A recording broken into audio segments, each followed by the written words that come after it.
how did these guys not know this was taking place? So I've been to Israel many times. The whole country is a fortress.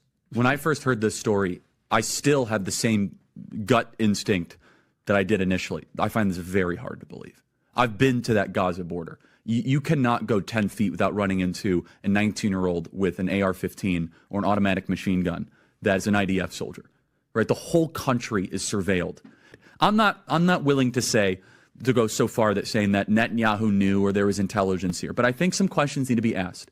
Was there a stand-down order? Was there a stand-down order?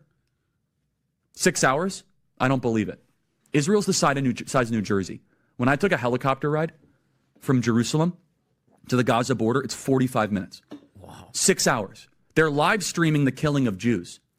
Did somebody in the government say stand down? That is a legitimate, non-conspiracy question. The whole country is the IDF. The whole country is. Yeah. And you're trying to tell me that they're going to concerts and kibbutzes and schools and by reports, 6 hours. Let's say it's 3 hours. That's suspect. Go ahead, Rob. It's also not like a right-wing reporting. This is from the New York Times. The long wait for help as massacre unfolds in Israel. 9 I can't think of a more liberal news outlet than the New York Times. And by the way, I'm actually very pro-Israel. So let me be very, so I'm not exactly. Well, I think we all are. No, I just want to make sure my position is clear here.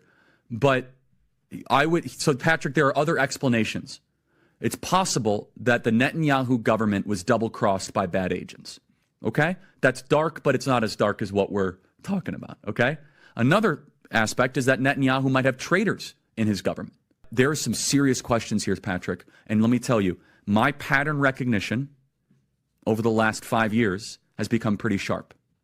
COVID, Maui fires, Epstein. When I see a story and it doesn't click, our guts are usually right. Hey everybody, this story really fires me up. We are getting thousands and thousands and thousands and thousands, and probably over 10,000 emails of people that are forced to get the vaccine against their will. Military service members, people in college, people that are worried that if they take the vaccine, they don't really know what's going to happen. And it should be a very simple principle that it's my body, my choice, and you have medical freedom in our country. Instead, we have decided to go into authoritarianism and tyranny. And someone asked a very simple question, and it should be the #1 news story in the country that all of you need to bring back to your leaders and to the people in charge and say, why is this the case? Why is this even acceptable? And why Republicans are silent on this is beyond me.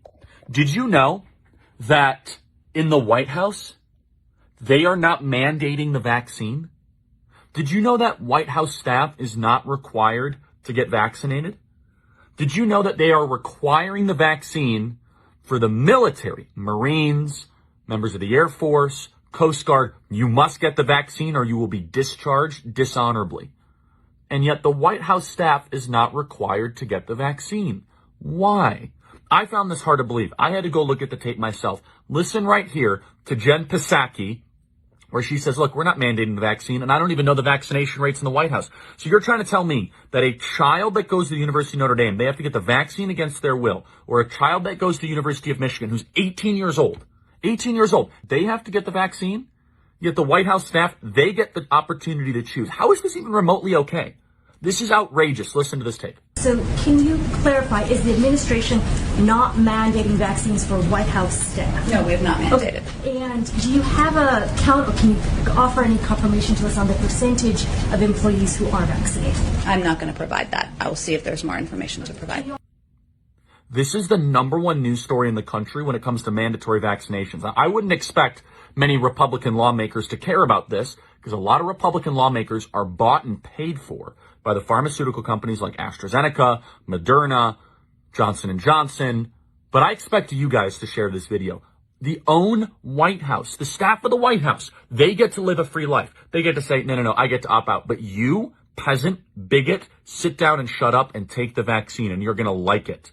This is beyond a violation of basic American principles. Rulers are not allowed to make different rules from themselves from the people that they are tasked to govern. If it was such a great idea, then don't mandate it to both the military and not yourself. Oh yeah, mandates are the greatest thing ever. They are applauding the fact that I'm not going to get vaccinated, and I'm not vaccinated. I can't go to a restaurant in New York City. I can't go to a restaurant in Los Angeles without a vaccine passport. Yet you can get into the White House without a vaccine passport.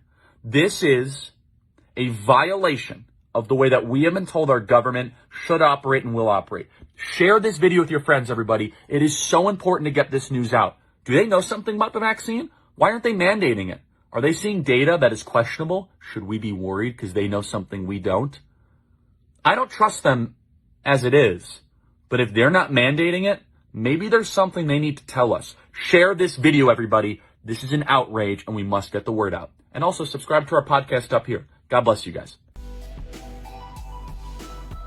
Realize that Epstein, with his little friend Ghislaine and Ghislaine's father, Robert Maxwell, who was obviously a spy of the Israeli intelligence agencies, that there was something else going on here. Epstein was not some sort of whiz-kid hedge fund manager. Epstein was playing a part. Epstein was a LARPer. Epstein was cast for a specific role, and he played it really well. The sweatpants and the Harvard jacket, the kind of disheveled hair, looking as if he was so smart and above the clouds that he was doing advanced mathematic equations on the back of napkins. But if you actually go into some of the videos of people that met with Epstein at the time, they said he was awfully unimpressive when it came to finance and markets and economics. And it's nothing new that if you're in the intel agencies, you want to try and get as much blackmail on powerful people as possible. Easy, not hard. And this is no longer just speculation. First of all, the evidence that shows that Epstein was a creation of either Mossad, Israeli intelligence, American intelligence, Saudi intelligence, or maybe he was just a hired gun. Maybe he was just the guy that countries would go to and park a couple $100 million and say, hey, can you get one of the members of the royal family with a 13-year-old so we can get them to do what we want to do? Members of Congress are actively being blackmailed. The Epstein playbook is being used on a daily basis. Jeffrey Epstein was not a financier. He was not a hedge fund manager. Jeffrey Epstein was a key player in a multi-decade blackmail operation against the most powerful people on the planet.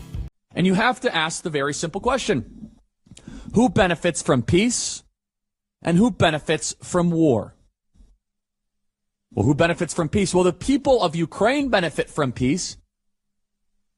The people of America benefit from peace. Humanity benefits from peace.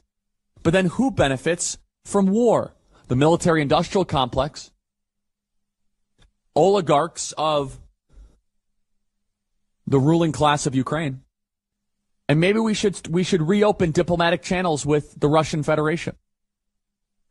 It's tempting to just say, well, Russia is a great enemy of the United States. We've made them an enemy. Instead, we should try to drive a wedge between Russian and Chinese Communist Party marriages. The Russian-Ukrainian war, largely unnecessary. There was a peace deal on the table. Russia became our enemy because it was an ideological foe. That regime fell, and there is no reason to keep them our enemy. When the Soviet Union collapsed, it took a lot of very contortionist arguments to keep Russia as an enemy of the United States.